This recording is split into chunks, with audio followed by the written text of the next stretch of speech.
Prime minister Narendra Modi ஐயா போட்ட social media போஸ்ட்டை மெட்டா நிறுவனம், அதாவது இந்த ஃபேஸ்புக்கு, இன்ஸ்டாகிராமு, வாட்ஸ்அப்பு இதெல்லாம் நடத்துகிற அந்த மெட்டா நிறுவனம் அப்படின்னு ஒன்று அமெரிக்காவில் இருக்குது. அவனுங்க வந்து அதை வந்து தடை செஞ்சுருக்கிறானுங்க.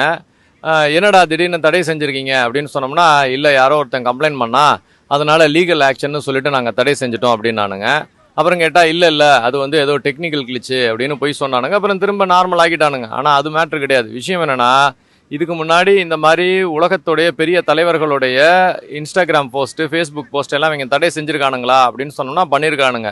இப்போயே இந்த காக்ரோச் ஜனதா பார்ட்டி அது இது இவங்களுக்கு வந்து எக்கச்சக்கமான இன்ஸ்டாகிராம் ஃபாலோவர்ஸ் வந்தானுங்க. அதுக்கப்புறம் திடீர்னு நீங்கள் வந்து புரட்சி பண்ணானுங்க அப்படின்னு சொல்லி இவங்க ஒரு ட்ராமா ஆடினானுங்க. அன்றைக்கே வந்து எல்லாருக்குமே தெரிஞ்சு போச்சு, இந்த அமெரிக்காக்காரனும் இந்த வேலை அங்கே இருக்கக்கூடிய சில பாரதத்துக்கு அகேன்ஸ்டாக சதி தீட்டக்கூடிய சில பேரும் இந்த வேலையெல்லாம் செய்கிறானுங்கன்னு. ஒவ்வொரு தடவையும் நம்ம ராகுல் காந்தி ஐயா வந்து இந்தியாவிலேருந்து ரொம்ப நாள் வெளிநாட்டில் போய் எங்கேயாவது இருந்தார் அப்படின்னு சொன்னோம்னா, கொஞ்ச நாள் கழிச்சு எவனோ வந்து இங்கே ஏதோ ஒரு பிரச்சனை பண்ண போகிறான் அப்படின்னு சொல்லி நம்ம எல்லாருமே எப்பயுமே சந்தேகப்படுவோம். அதே மாதிரி இந்த வட்டமும் ராகுல் காந்தி ஐயா ரொம்ப நாள் வெளியூரில் இருந்தார், இந்தியா விட்டு வெளியே. அதே மாதிரி இந்த அங்கேருந்து வந்து ஒரு ட்ராமா ஆடி இவ்வளோ கூத்து களவாணித்தனம் பண்ணி இவ்வளோ வேலையை செஞ்சானுங்க. ஏதோ காக்ரோச் ஜனதா பார்ட்டி அப்படி இப்படின்னு சொல்லிட்டு இப்போ என்ன பண்ணிட்டாங்கன்னா, மோடி ஐயா சில ட்வீட்டை போட்டிருக்கிறாரு, சோஷியல் மீடியாவில் சில விஷயம் போட்டிருக்காரு, ஃபேஸ்புக், இன்ஸ்டாகிராமில். அதை தடை செஞ்சுருக்கிறான் இந்த மெட்டா நிறுவனம். அதாவது இந்த ஜொக்கோபர்க்னு ஒருத்தர் இருக்கான் பாருங்களா, அமெரிக்காக்காரன், அவன் வச்சு நடத்தக்கூடிய நிறுவனம் வந்து தடை செஞ்சுருக்கு. அதுக்கப்புறம் சாரி கேட்டுட்டு திரும்ப ஆன் பண்ணி விட்டானுங்க. இப்போ கேள்வி என்ன அப்படின்னு சொன்னோம்னா, நாம் இன்னும் எத்தனை நாள் இந்த அமெரிக்கா வச்சுருக்க இந்த நிறுவனத்துக்கிட்டே வந்து அடிமையாக இருக்க போகிறோம்?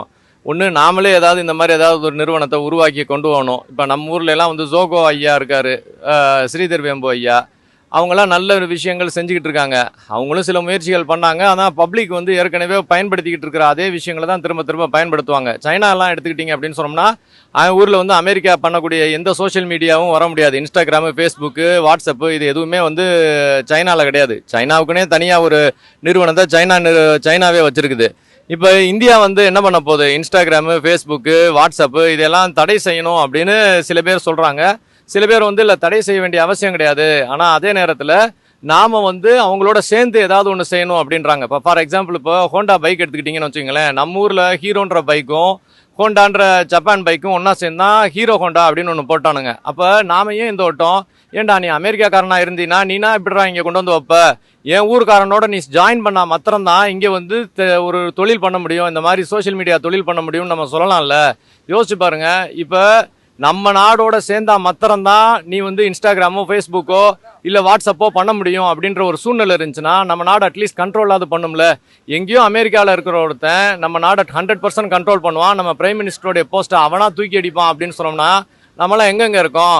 பாண்டிச்சேரியில் இங்கே பாரதியார் ஒருத்தர் அந்த காலத்திலே சொன்னார், டேய் நாங்களே ஆயுதம் செய்வோம், நாங்களே எல்லாம் பண்ணுவோம்னு சொல்லிட்டு.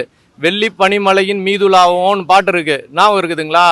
டேய் நாங்கள்லாம் இன்னும் அடிமை இல்லைடா, வெள்ளக்கார பயலுங்க, நீங்கள் அங்கேருந்து நீங்கள் டோட்டலாக எங்களை கண்ட்ரோல் பண்ணிருப்பீங்க, நீங்கள் இன்னும் எங்களை ஆட்சி பண்ணிட்டு இருக்கீங்கன்னு எங்களுக்கு தெரியாதா? உங்கள் டாலர் உலகம் ஃபுல்லாக ஆட்சி பண்ணும், உங்கள் டாலர் நீங்கள் கூட்டி குறைச்சிங்கன்னா எங்களுடைய விலைவாசியெல்லாம் கூடும், எங்கள் பிள்ளைகள்லாம் என்ன உங்களுக்கு இன்னும் அடிமையா? பொலிட்டிக்கலாக நாங்கள் சுதந்திரம் வாங்கினது மாத்திரம் இல்லை, இன்னும் அரசியலாக சுதந்திரம் வாங்கினது மாத்திரம் இல்லை, இன்னும் டெக்னிக்கலாகவும் நாங்கள் சுதந்திரம் வாங்குவோம். எங்கள் நாட்டுக்குள்ளே நீ ஃபேஸ்புக்கோ, இன்ஸ்டாகிராமோ, ட்விட்டரோ பண்ணணும்னா எங்கள் நாட்டு நிறுவனத்தோட சேர்ந்து பண்ணாதான் பண்ண முடியும், இல்லைன்னா பண்ணவே முடியாது அப்படின்ற சூழ்நிலையை வேகமாக கொண்டு வரணும். இது ரொம்ப டூ மச்சாக போயிட்டு இருக்குங்க.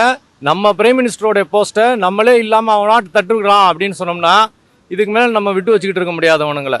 கவனமாக இருக்கணும், யோசிக்கணும்.